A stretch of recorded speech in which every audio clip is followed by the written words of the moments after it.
What up, what up, what up? You know what time it is.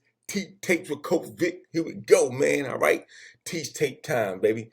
So here we go, man. I got one of my kids right here, up and coming junior who's going to be a senior next year, Justice Crawfy. And he already has Louisville, 6'2", 200-pound kid, man. Beautiful at talent, great athlete, great person.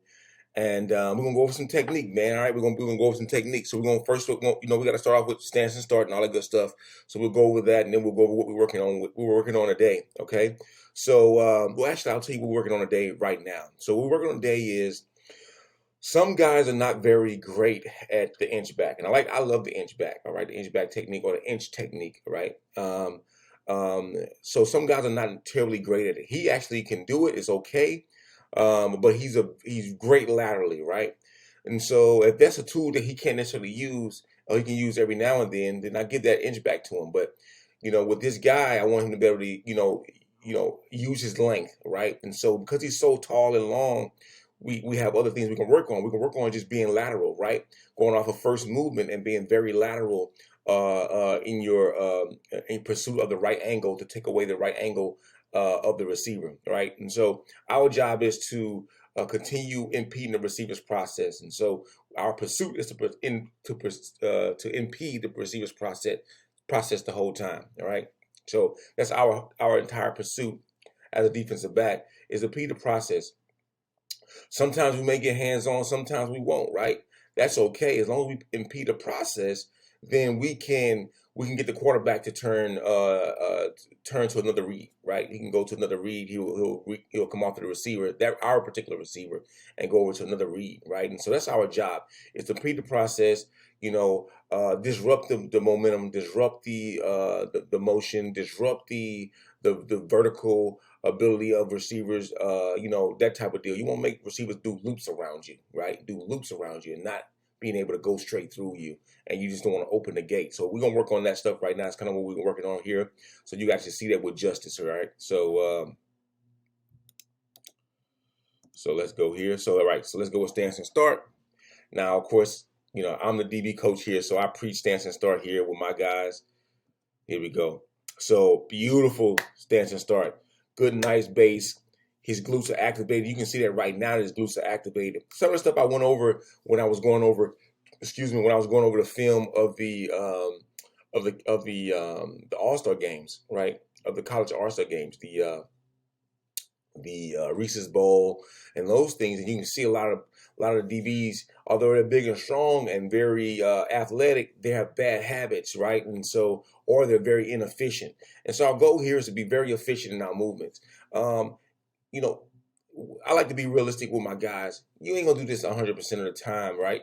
But as long as you're 80%, I'm fair with that because that's a good win, all right? So here we go. So stance and start, good base, flat back, glutes activated, quads activated, feet are into the ground. Hopefully you can see that right there. The feet are in the ground there. Yeah, the feet are in the ground right there, and he's ready to go. And so right here, we're going off of first movement. First movement of the receiver, we're going to attack the receiver. We're going to attack him. We're going to get to his space, okay? And so we're working on that. Here we go. Well, first movement, bam, look at that. All right, base is still similar to the same. He'll split a little bit, and that will happen as long as he load up. As you can see right here in his leg, he's loaded up, ready to kick over, right? And you'll see that here as we go. Look at that, bam. Look at that, bam. Beautiful, man, beautiful. Impeding the process, keeping his leverage low, just in case the receiver want to do an out route or something like that. You want to keep his leverage low. He's impeding his process, right? So. Look at that, bam. And he can re-engage. You can re-engage with the receiver there, all right? Re-engage with the receiver there. Beautiful, beautiful, beautiful technique here, man. Oh, my goodness, it's beautiful. My guy Charlie doing a good job as a receiver here. So, bam. All right, here we go. Use what you have, man, all right? We have to use what we have as a defensive back, right, as a corner or as a safety, right? Look at this length he has and he's using, all right? He's using, still got his hands up. Look at his hands placement in the right spot. You get what I'm saying? Great job of using his length. Great job of getting out there, reaching out there and getting a hold to him. He's not over levered. Look, he's not over levered. He's not tipping over, about to fall forward. It's not about to happen. He's using his length, right? He's using what he has, his God-given talent. He's using that right now, using his length.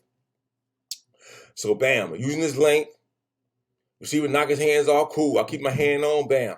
All right, keeping my staying down, staying low, getting ready for a transition, right? Because usually what happens is if you catch a receiver that way, he's gonna find a way to try to get skinny or something like that, where he can, try to reestablish his leverage. And your job is to be ready to go and ready to be loaded up and ready to react to that, right? And so that's what that looks like. So you have to make sure you're always ready. And so we practice that way.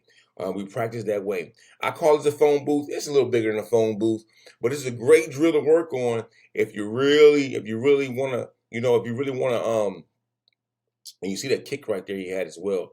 If you really want to work on the discipline of using your jam and using your jam properly, being able to use your length, understanding. I also have a drill. I think I posted it yesterday where, we have a drill where we mix up our stance of how we approach the receiver. Sometimes it's a stagger stance. Sometimes we call it a jump jam stance or a FU jam stance, where we get into a stagger stance. We match the receiver stance. We mirror him the receiver stance. That is actually on there on the.